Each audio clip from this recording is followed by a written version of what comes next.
Do you guys remember Crypto Nation spellbooks and how they were so super reverse hollow heavy compared to the booster boxes, and how we were like, whoa, that's crazy, and then everyone's like, oh, it's cool, they fixed it. These Necronomicon spellbooks and Nightfall are going to be awesome, it's going to be fine, it's going to be normal. You guys remember that? Yeah. They're totally not fixed.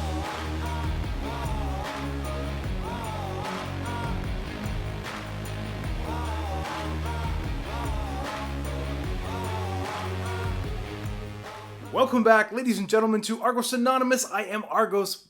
We've got a little adventure today. My patron Crowjack, rest in peace, has decided to volunteer as tribute. He is going to have us open his spellbook that he purchased, fortunately, for MSRP from the Argos tribe. We're going to open it here and talk about spellbooks and talk about what's going on with Nightfall spellbooks. And as a bonus to him for throwing his body on the fire, what I've decided to do is simultaneously open 2 Nightfall spellbooks and give all of it to Crowjack. So he paid MSRP for 1. We're going to give him a bonus spellbook for allowing us to pursue this scientific opportunity, looking at the skew of reverse hollows to full hollows in booster boxes versus spellbooks. Let's just dive into it. Before we go too deep, if you found us from somewhere else in the interweb and you're not already a subscriber, just know this. We here at Argos Anonymous are everything MetaZoo. Up-to-date, accurate news and information, market analysis, product releases, product reviews, box openings, all kinds of crazy shenanigans, ridiculous live streams with dice of destiny and swords and swashbuckling and crazy things. And that's what we do. So if that sounds like something you would like, then subscribe. And that's what you'll get. So seriously though, up to even just a few weeks ago, spellbooks were looking pretty good, right? Relative to the booster boxes, they were relatively inexpensive. Now, since that time, booster boxes have crashed big time. They were $400 for pre-orders. Now they're $250 or something like that. But spellbooks were looking good. Man, life comes at you fast. Now it looks like everywhere I look, on YouTube, on anywhere you see videos, Twitch, etc., you're seeing spellbooks being opened. And these Nightfall spellbooks are coming up almost entirely reverse hollow. Again, some of them have 1 hollow, some of them have 2 full hollows, but like none of them are bigger hits than that. I haven't even seen one with 3, which is supposed to be just the average pull rate for spellbook full hollows. Before we spend too many minutes doing what appears to be bashing spellbooks, I just want to say this. Just because a spellbook isn't filled to the brim with full hollows, it doesn't make it a bad product. A spellbook is a fantastic product for a new player. It has a zoned paper playmat. It has a fun Nightfall flippable coin. It has tokens, an aura pack, a rule book. It has all kinds of stuff that a new player, or even someone just new to Nightfall, would really enjoy. The issue is knowing what you're getting, because hear me out. Happiness equals expectation minus reality. So my patron Crowjack fortunately paid MSRP $50 for this spellbook.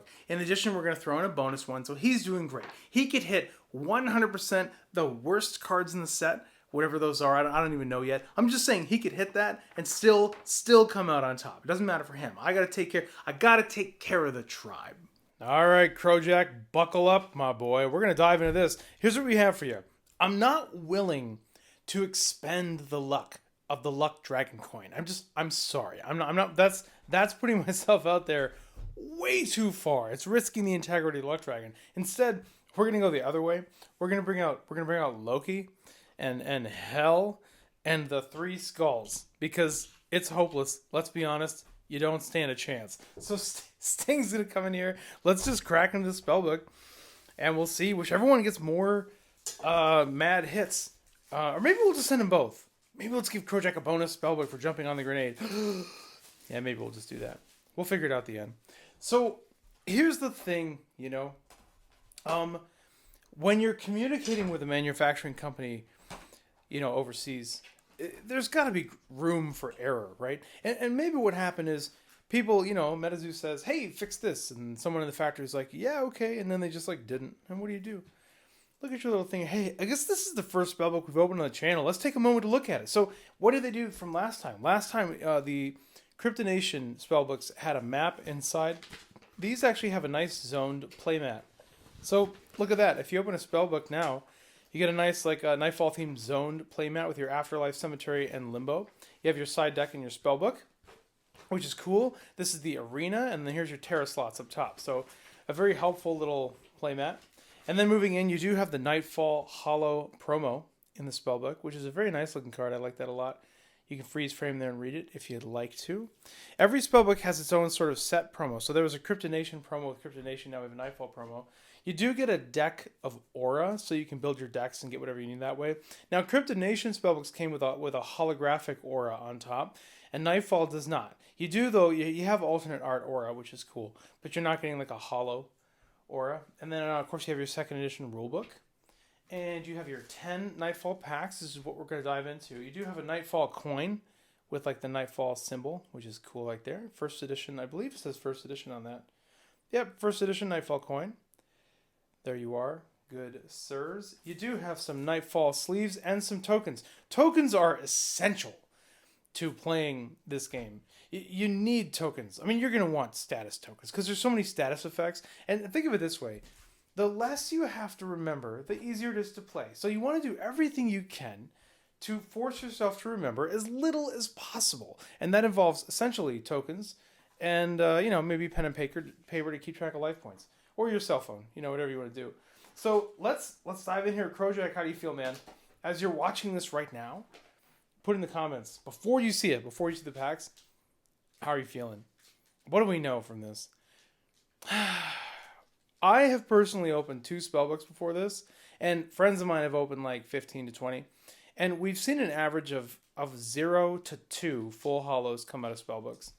You know what we should do? Let's do a battle. That's what we'll do. We'll go back and forth. We'll make this kind of fun that way. Yeah, they've opened 0 to 2 full hollows from Spellbooks. The statistical average apparently through the print run is about 1 in every 3 packs. So you should get an average of 3. Not really an average of 1, right? You should get an average of 3 full hollows, which means every now and then you should see a 4 or 5 full hollow Spellbook, and we know, you just never seem to see that. It just never seems to happen. So there has to be some kind of skew, and the skew appears to heavily favor the booster boxes. I don't really know yet what the deal is with release decks and blister packs. And theme decks. But I do know the booster boxes are once again really stacked in favor of full hollows. All right, man, let's get into it. Now watch this just blow everything away. Nope. All right, Beast of Bladenborough. There's your first reverse hollow from Spellbook on the left. Let's go to the right. Dun dun dun dun dun dun dun dun dun dun dun. And a Kinderhook Blob coming in here for your first RH on the left. So this will be definitive, right? This is it. Let's sort of find some alignment here. There we go. Is it worth even opening a ton of Spellbooks to figure it out? I kind of don't think so. I think we saw this in Encrypted Nation, and I think we kind of know what this is. We kind of know what's going to happen. I think that's it. We were thinking it was going to change. We thought it was going to be fixed, but it wasn't fixed. And whatever. It is what it is. It's not really about everything being. Here's the secret to happiness is happiness equals expectation minus reality. So if your expectations are low, you're always happy. No, what I mean by that is it's not about making everything a blockbuster full hollow thing. It's about people knowing what they're getting themselves into, right? Nice reverse hollow bell wedge. That's cool. Still an RH, but a nice one. Hey, and these are holding value. These non-hollow rares. So that's cool. You still have value there. Yeah, you just want to know what you're getting yourself into, right? Like, I think it's fine if Spellbooks are going to be RH heavy. It's just nice if people know it, so that they don't go buy a ton of Spellbooks and then be disappointed. But if you know they're RH heavy, well then it's fine. If you want a ton of hollows, you go buy a booster box, and theoretically over time the market will then they'll shift the premium over to booster boxes and away from Spellbooks. But Spellbooks have other great stuff too. Like booster boxes don't have the playmat, the coin, the map, the promo, the sleeves, all that stuff, or the aura deck, There's a lot of good stuff in Spellbooks that can't be ignored. A lot of people are just going to want a Spellbook. Some people like RHs. I just think you just want to know what you're getting yourself into. And then if you know that, people will be happy. So now we know, and now moving forward, you guys know, like if you buy a Spellbook, you're going to get RHs, and every now and then you'll get a hollow, and that's just how it is. So don't expect it to be anywhere different than that, and you'll be happy. And that's like everything in life, you know? Set your expectations to be realistic, and then you'll be happy with the outcome. And we're still hitting all RHs. Nice RH Thunderbird coming in there. So we are going to be doing more gameplay videos. We're going to be doing more deck techs, more gameplay, more like card mechanics and stuff like that. It does take, the trick is, to be honest, it takes more time for me to construct useful videos along that format. But I think it's worth it. And now that we have a larger card base and when tournaments starting up, it's going to be helpful to people. And we've had a lot of requests for that. So we're going to be doing that on this channel as well moving forward. I don't know how often, but we're going to start doing more and more of it once we get through the 8 million Nightfall opening videos. Am I right? All right, man. Crojack, you're... yeah, they're not bad.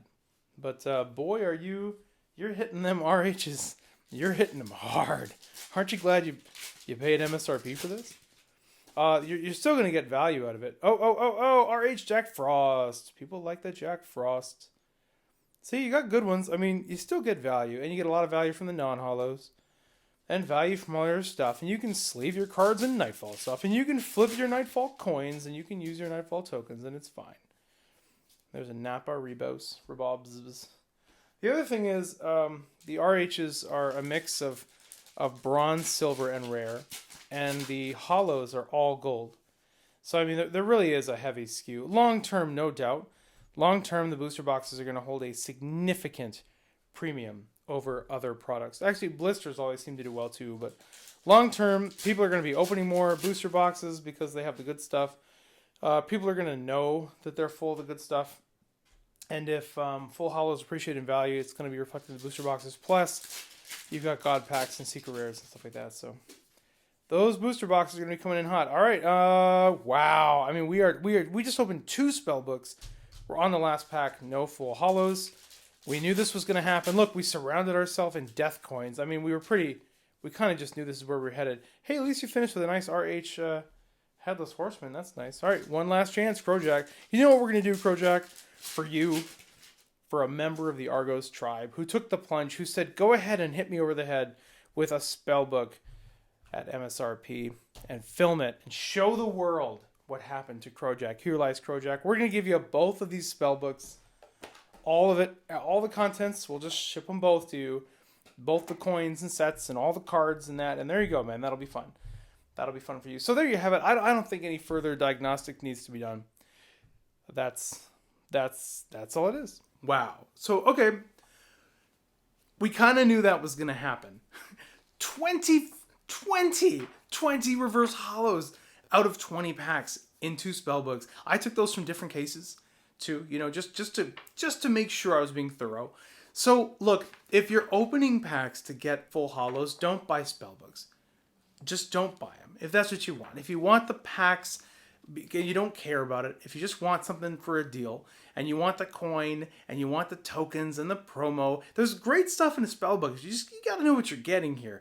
Don't buy it for full hollows. You're gonna be disappointed. Buy it for everything else and you're gonna be happy. Now, after this news really settles in, I mean, I think by now people already really know about it, but if the price of Spellbook starts drifting down, maybe that's nice as new players are trying to get into MetaZoo and if Spellbook starts hitting $90, $80, who knows? You know, this could make the game a lot more approachable. Spellbook is a fantastic introductory item. So from a market perspective, maybe that's good. And then all the hollow chasers can just leave Spellbooks and go flood into the booster boxes again, like they did in Cryptid Nation for similar reasons.